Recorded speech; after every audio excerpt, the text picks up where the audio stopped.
Hello there. We're live. I'd like to welcome everybody to a very special edition of the Let's Talk Fishing video podcast, Tuesday edition. I usually don't do a Tuesday edition, but boy, I just wanted to get Fishing Tom on there. I have fished with this guy on Lake Calcasieu. Lake Calcasieu is a special place.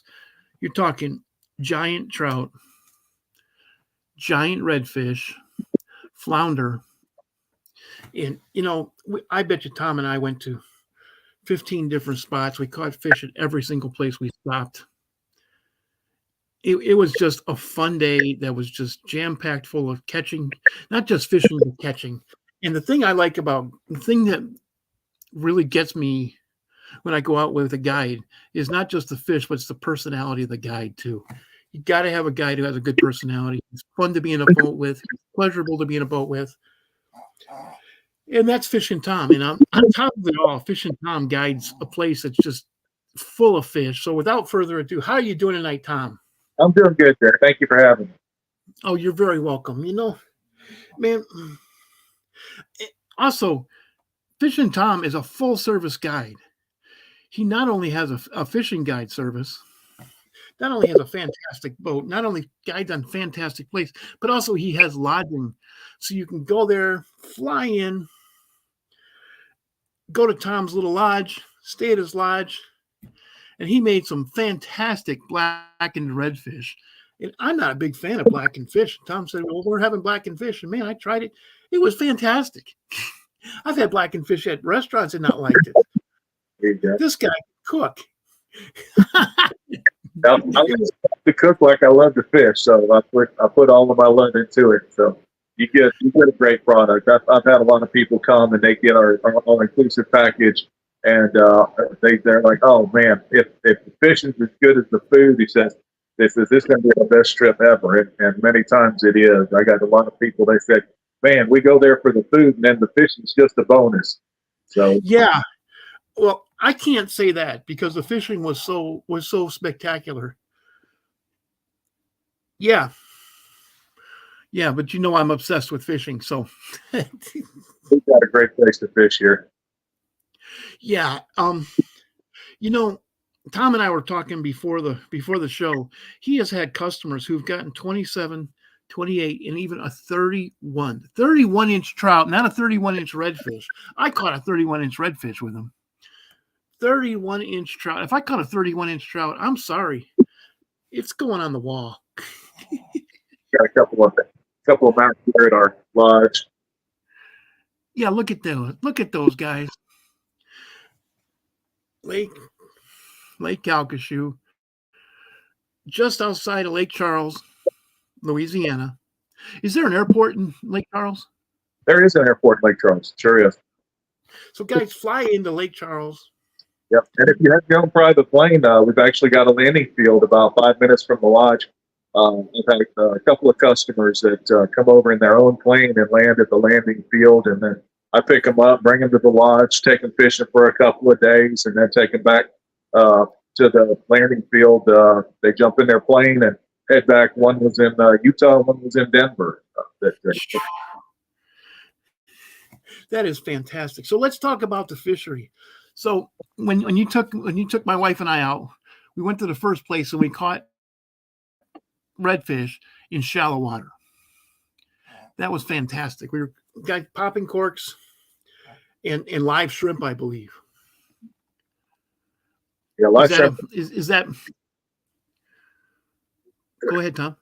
Oh, I just live shrimp's usually the ticket around here. You can catch them on artificial. The main thing we use is live shrimp, either on the bottom with a drop shot rig or under a popping cork suspended, depending on the depth of the water.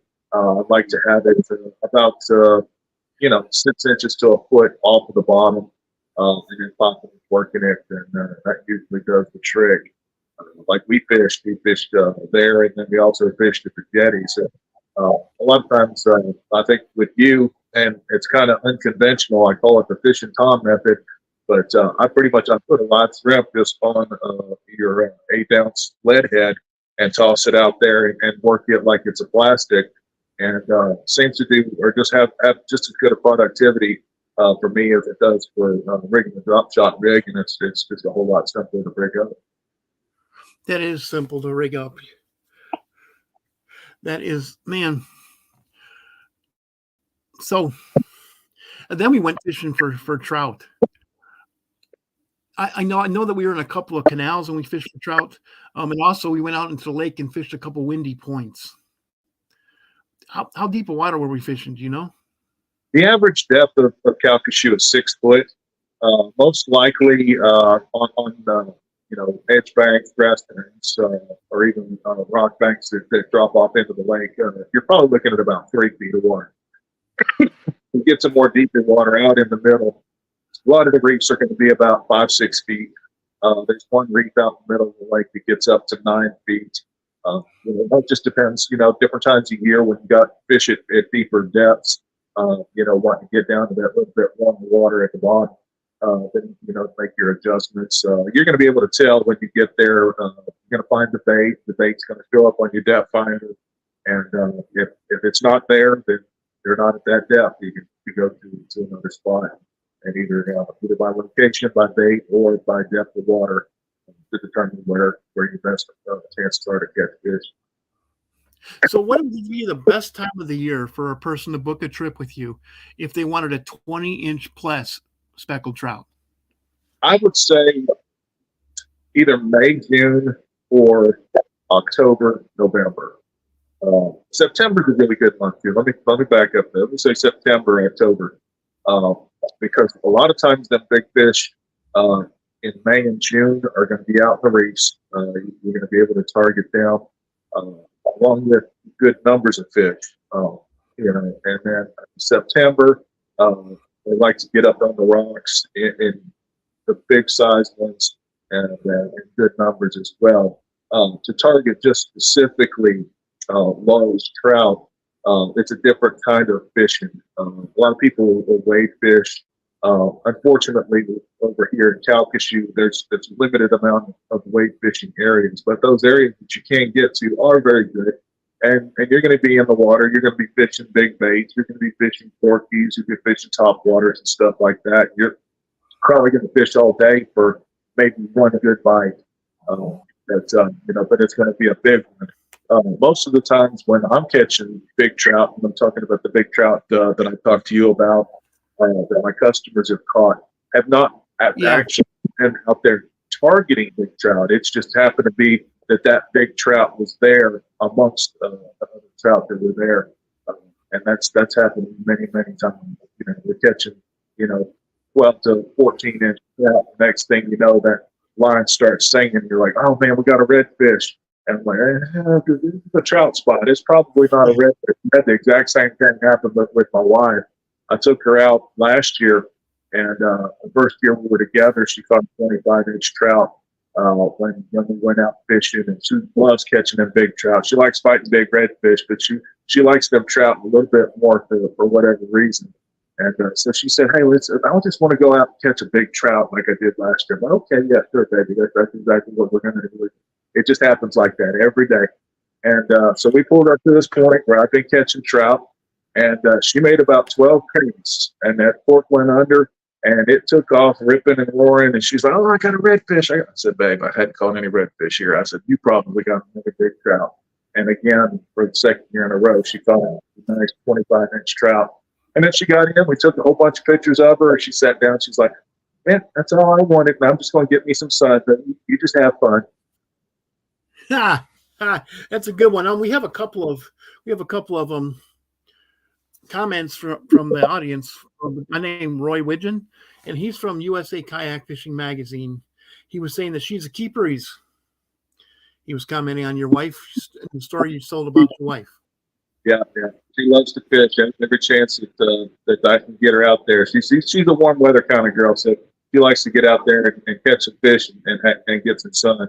So anytime that I can during the summertime, that's where we're going to be. Now, about the giant trout around. Actually, I can't say around here, but down around Grand Isle where we catch some big trout. Most of the big trout I've heard and most of the big trout I've caught have actually been on minnows. Do you ever fish with minnows? Not really. It's just not a popular bait over here. A lot of times, even on the east side of the state, they're fishing with coca hose. In Texas, Cockatoos, yeah. yeah, they're fishing with croaker. And whenever I get somebody from other locations that come to Calcasieu, they're like, well, what kind of bait do you throw? We're going to throw live shrimp, or we're going to throw, soft plastics for the most part. And they're like, no minnow, no croakers, no coconuts. No, they just don't produce over here. It's not what the trout and the redfish really want to eat. Now, can you throw a croaker or coco out there and catch a good fish? Yes, it's Oh, of happening. course. Yeah, I had a Of guy. course you can. He came and fished with us, and we're catching trout. He ended up catching about a 3-inch croaker, and he's like, "Oh man, can I fish it? Can I fish it?" I said, "Man, this is your trip. You could do whatever you want." I said, "But your chances of catching something are slim." Well, he threw it out there in about 5 minutes. He caught him a 4-pound trout, and Ooh, yeah, then he got that. Took a whole bunch of pictures. Then he ended up catching another croaker and fished with it all day and didn't get another bite. So get another bite. it, No. it happen. It's not as productive over here as some plastics and Usually when I put something big like that on, I end up just getting it torn apart by crabs. yeah, that happens too. Roy was asking where you're located. Oh, Roy, you should yeah, go ahead and tell him, Tom. in the Hackberry area, we fish Lake Calcasieu. We're real close to the Texas border. Uh, it's a really great lake. It's 10 miles wide, 20 miles long. And we've got some excellent fisheries. It's got some other smaller lakes around there. Lake Calcasieu is actually nicknamed the Big Lake because we've got about 6 or 8 other small lakes around there, plus all the marsh. There's just a tremendous amount of water in our area, which is beneficial to us in our estuary because it gives so much water for the fish to spread out in. This time of year, we've got good strong north winds coming through that's blow all the water out of the marshes. Well, there's plenty of deep channels and bayous and areas for those fish to get and stay comfortable and stay in here and grow and multiply. And just guys, to tell you a story about fishing with Tom, I love telling this story. Tom took us out to the jetties, and my wife was with us. My wife likes to fish on the bottom. I don't know why she likes to fish like that, but she does. She doesn't like the cast. So she put on an ounce weight, put on a big old gobble of shrimp, casted it out there, and that thing didn't even hit the bottom. She had a huge, I'm talking one of those enormous black drum. She likes tussling with them. I think they're a waste of time. But then she cast it out before I could start fishing, and she caught a bull red. I'm getting frustrated, so I tied on a jig with a big old swim bait on it and started casting the rocks. I mean, first cast, felt something hit, missed it. Cast it out again. Man, second cast, it just barely touched, laid back into that thing, bull red. Third cast, same place. That fish tried to take that rod away from me. So much fun fishing with Fishing Tom. I mean, 15 minutes, 4 fish. 15 minutes, guys, 4 fish, and not a one of them was less than 15 pounds. It's not always like that, but it's like that a lot of the times. Yeah. Got my website and all the fishing pictures I post and stuff. We catch a lot of fish. It's always a good time. It's always fun. I don't think anybody ever gets bored because they're not catching fish or getting some kind of action. Whether it be redfish or trout or flounder or black drum or sheephead. I'm a fishing guide. I'm not necessarily a strong trout guide or a real strong redfish guide, but we're going to go out and we're going to catch a bunch of fish. That's what's biting it. You got to go. Yeah, I mean, I wasn't trying to tell you go out there and catch 4 giants in 15 minutes, but that's what happened to me. I'd like to hope that over the course of 50 years of fishing, I've learned a couple things. But my wife just dropped something down on the bottom and caught those fish like bam bam. It was so much fun, and also we went to. I can't say enough about this. I get excited thinking about it. We went to the main lake, looked for some points, some wind-blown shorelines, and it was nonstop trout action. And these trout were not the 12-inch schoolies, probably 15, 16 inches apiece. I think when trout hit about 16 inches, they get to be fun. You know, they have, guys, if you've never caught a trout, they have these two fangs, they have yellow mouths and these two fangs in the front. You know, when you're using a swim bait and you miss a trout, you feel a bite and you miss it, you bring it in. I always check it, because if it has puncture wounds, that means there are trout in the area. It's so much fun, and we caught so many of those things, and it's pretty much easy. Well, when you're with Tom, I've tried to do it by myself and not caught anything a few times. But, you know, just something like this, just, you know, popping cork. This is a 7'6" spinning rod. Just that's pretty much all you need for the you know, medium action. Pretty much all you need for the marsh. That's of course same kind of thing. Berkeley and rods, and I really like some of Academy's H2O stuff. I've got a couple of H2O rods that I like, and they've got some new H2O spinning reels out. They're 400 series that I'm really pleased with. They've done a really good job.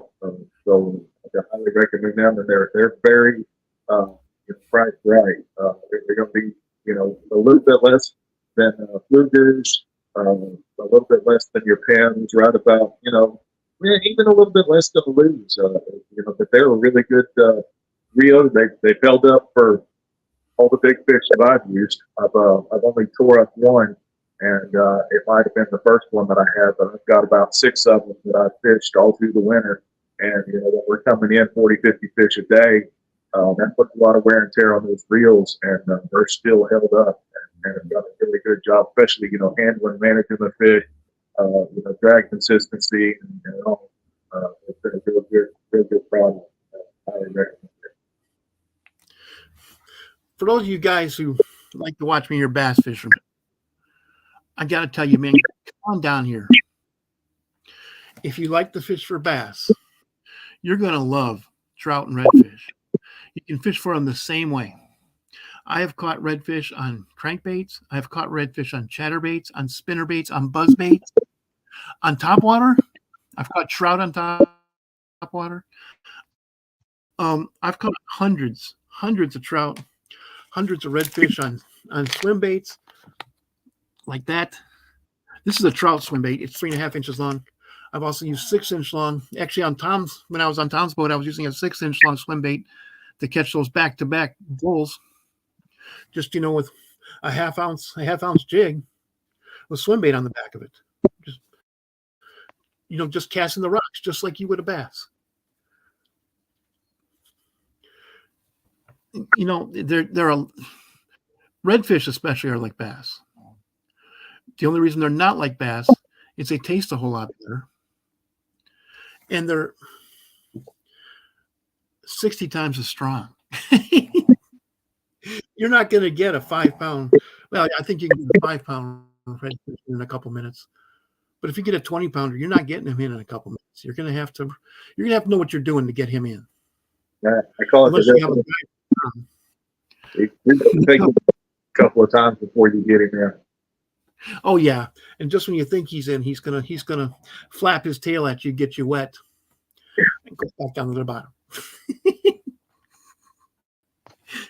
I think that's where it's at where it's at for me is filling the thumb. That's what I'm addicted to. And redfish, they're I can't even describe it. Sometimes they bite so hard, and sometimes they just tap. Now, Tom, do you have anybody who throws topwater for redfish? I have thrown topwaters for redfish. Unfortunately, early on in my career, I kind of learned some lessons. You know, yeah, you can catch them on topwater and do really good under certain conditions. But a lot of times, the clientele that I have, they come over. One, probably not good for the bait caster. Two, gonna teach how to work a top water.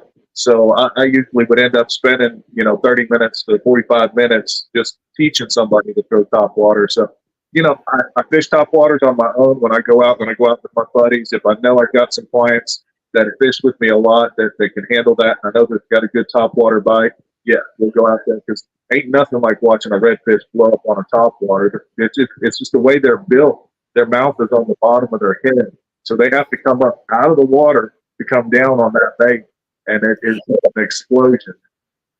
Have you ever seen one turn over upside down and grab on the top of water?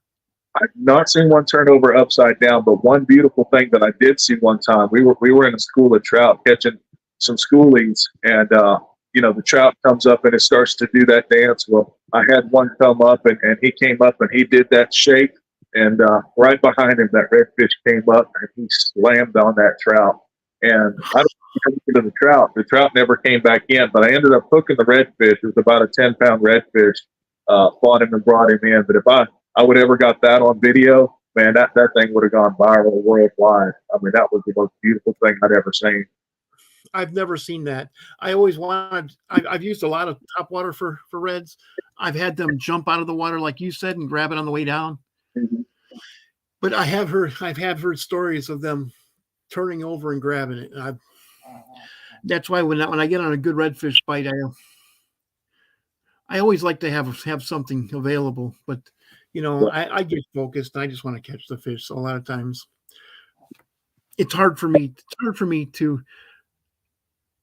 I'm not a tournament fisherman. It's hard for me to switch to something else when I'm catching fish doing this. I'm just having fun. Yeah, it's one of the great things, benefits of what I do.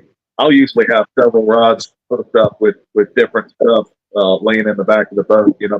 There's been many a time that we'll be, working banks and catching redfish, working grass lines and stuff, and then all of a sudden you see that water just boil in front of you, and you can come up on a school of redfish. Well, unfortunately, I've learned over the years, if you throw a popping cork with a leader into a school of redfish, you're not going to catch the redfish. The one fish is going to hit the bait, and the other fish is going to hit the cork, and they're going to lose everything. So, any time that I know that I'm on a school of redfish, I pull out my direct tide braid, 1/4 ounce lead head. With I usually throw, DSL, either blue moon or bone diamond color. You just throw it in there, and it could be anything really. Once you know you got a school of redfish in there, they're going to hit it, and you just better get ready and hold on because it's going to be a wild ride.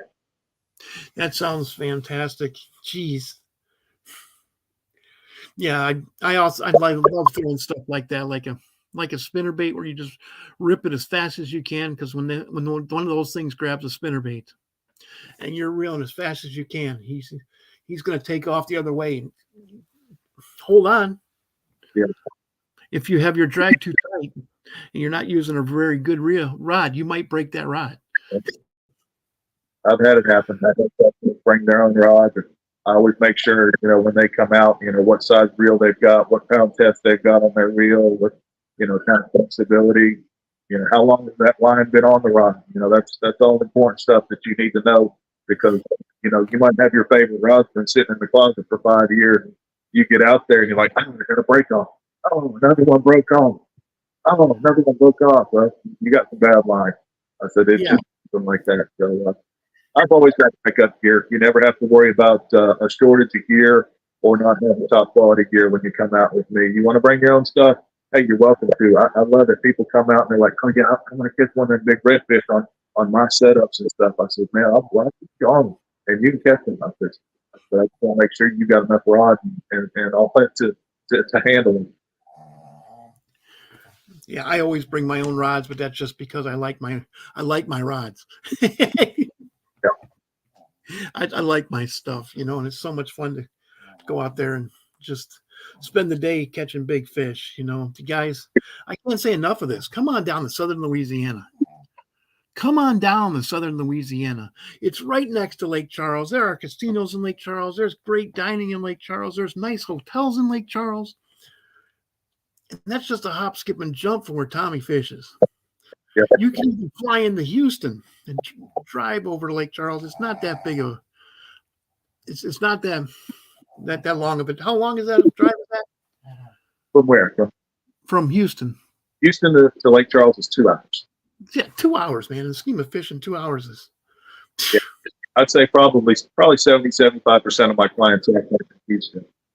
Mainly because Yeah.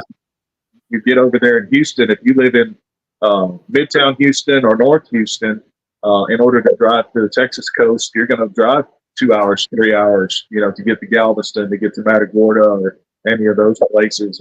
And I mean, if you want to do that, that's fine. More power to you. They've changed the regulations on the fish over in Texas. Now you're only allowed to keep 3 trout per person. They bumped up the size. I don't remember if it's 15 to 20 now. Is all you're allowed to keep. Our limits are you're allowed 15 trout, 13-inch minimum. You're allowed 2 over 25, I believe it is. And so, I mean, you're allowed to catch and keep a whole lot more fish for a red short drive. And our estuaries continually produce that. They talked about changing the number of redfish over here. I know on the east side of the state, they reduced the number of trout limits from 25 to 15. I don't fish the east side of the state much, but I know over here there's no lack of fish. I've been fishing here for 10 years as a guide, 15 years of fishing here in my life. And I see it get better and better. It goes through cycles, of course, as everything does. But I tell you, last year was probably the best fish production year that I've had of all 10 years. And I spent a lot of days out on the water. I spent more days out on the water last year than I have in those 10 years. And so, I mean, I'm out there more, I'm fishing more, and I'm catching the same amount of fish and making my clients happy, putting them on fish, sending them home with lots of groceries. So it's a great place to come fish. I guarantee you won't be disappointed. If you have a bad day, that's going to be a rarity. You have a lot better chance of having a really good day, a memorable day, and telling your friends and wanting to come back year after year if you come down here and fish our water. Yeah, I had no idea what I was in for when I moved to southern Louisiana. I moved here from Anchorage, Alaska, because I had a great job and I wanted to continue to make that kind of money. We were working offshore oil, and I thought my life was over. I've been to worked in the Gulf before. It's just beastly hot. Then I started fishing down here, and this is more my style of fishing in Alaska. Catching things like halibut. Pulling in a halibut is like trying. You ever hooked into your anchor line accidentally and tried to bring it up off the bottom? That's what bringing in a halibut's like. And I, trying to do that under 50 feet of water. It's just not my style of fishing. I know a lot of people love it. I like to eat halibut, but catching things like trout and redfish, it's just more my style. In 100-pound fish, it's just different.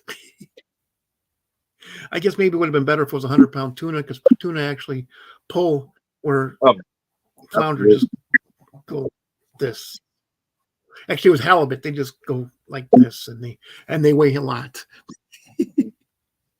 Yeah, they're just not as exciting. But as far as having a continual fun time sporting for halibut,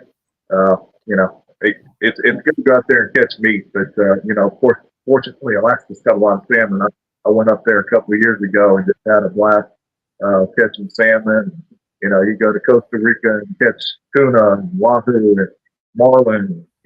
Even some of the waters just out of Venice. Venice is one of my favorite places to go to catch tuna and wahoo. And so, I mean, South Louisiana coast has got everything you can expect, and something you can handle. Yeah, guys, I can't say enough. I've actually, since I've really been getting into saltwater fishing, I have even more fallen in love with southern Louisiana. That's what I like to tell people. It's a commitment. If you're really obsessed with fishing like I am, and you come down here, you might come down just on a vacation. You might just end up staying. because you can fish here 12 months out of the year. Yeah, this year round, I, no off the season. only time I don't like fishing in South Louisiana is like August and September, because particularly this last August, because it was like 100 degrees every day. But right now, it's the fishing isn't quite as good, but I'm catching bigger fish. Well, in Grand Isle, we're catching the big trout are actually, within, if you know where to go, you can catch big trout there from the shore this time of the year. You have to know what you're doing. You have to know, you can't just go there and plunk out a big old gob of bait on the bottom. You're not going to catch anything. If you know what you're doing in Grand Isle off the shore, you can catch big fish there this time of the year. I'm having fun. Any chance you get to go fishing is a good day. That's what people have to say. When's the best time to go fishing? When you can. That's the best time to go fishing. And then leave it up to the fish gods and take care of it. What's your favorite fish? The one that's on my line right now. What's your favorite bait? The one I caught the last fish on. Yeah, exactly. I love those sayings. So yeah, it's about 30 after the hour, Tom. Do you have any shout outs you'd like to do? Any thank yous to any organizations, people? We got Marcel's Guide Service. Marcel Guide Service. He is the number one guide service for smallmouth bass. Oh, let me get this right. Detroit. He said, have a great 2024 fishing season, guys. Lake St. Clair, Marcel's Guide Service. Marcel Venstra. I just had one of his guides on. Ryan said, Marcel Venstra, great guide service, guys. And he's wishing you a great fish 2024 guide service, Tommy. Awesome. Yeah. All the shout outs I got, shout out to my dad, taught me how to fish, gave me this love. Dads out there, take your kids fishing. It'll change their lives. Tackle box is not Xbox. You get them out there and get a love of fishing, and they'll stay in the trouble a lot more than if they want fishing. Shout out to a couple of sponsors I got, Down South Wars, the Yellowmouth Baits, and the Four Horsemen Tackle. All those have been great to me over the years, great products that I use. And, come on down. Like I said, we run an all-inclusive lodge here. Our lodge will sleep up to 20 people. Actually, I have 2 lodges, multiple boats. Continually, even in off season, we do duck hunts, we do hog hunts, we do coyote hunts. We're set up to do alligator hunts down here. So we've got a lot of stuff. Go to my website, fishingcom.net. See what all we have to offer. Get pictures of everything. There's pictures of the meals, the lodge, pictures of our catch. Anybody that's in the Houston area, coming up next week, February 14th through the 18th, is the Houston Fishing Show. We'll be set up there, booth 506, right by the exit doors on the end cap. You can't miss us. We'll have products for sale. We'll be offering a fishing special. I'll go ahead and offer the fishing special to all the listeners that are out here right now. If you come down, our all-inclusive package for up to 3 people, lodging, meals, and fishing is $900. It's $300 a person. That's $150 savings off the regular price. And that price is good till the end of February. So if you're interested in doing that and having just a wonderful all-around experience where you don't have to do anything but come and have a good time, give me a call and get you set up, get your date on the book, and come down here and see what all this talk is about.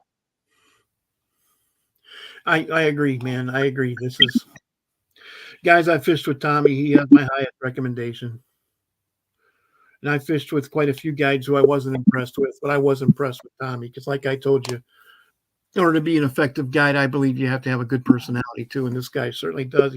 He's got a big, comfortable boat that can handle the water that he's fishing. It can go fast, so he can hit 6, 8 fishing spots in a single day and catch fish at every single one of them. Then he's going to take you back to the dock. Then he's going to clean the fish for you. Wow. I can't tell you how many fish I've thrown back because I'm tired by the end of the day. And I know I have a 125-mile drive home through traffic. Yeah. A lot of times I just throw the fish back. I'm getting old. Yeah, I don't mind cleaning fish. The more fish I have to clean, that means the greater day that my customers have. And the bonus things that we have that's available with us. Once we get back to the dock, we lay the fish out, take a great picture of all the fish or individual pictures that people want, and then they have opportunity that they can go back to my lodge and take a shower and pack up while I finish cleaning fish. And then by the time they're about ready to go, I show up with all their fish. And we throw them in the cooler and send them home happy customers. That's awesome. That's what he did for me, guys. He cleaned my fish. We took them home. Everybody was happy, particularly me. Particularly me. Well, guys, man, I'd like to thank everybody for tuning in to Let's Talk Fishing Video Podcast. Again, my name is Jay Angel as your podcaster.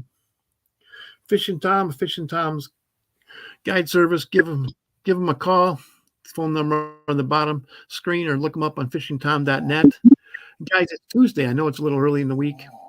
Make your plans. I'm going fishing this weekend.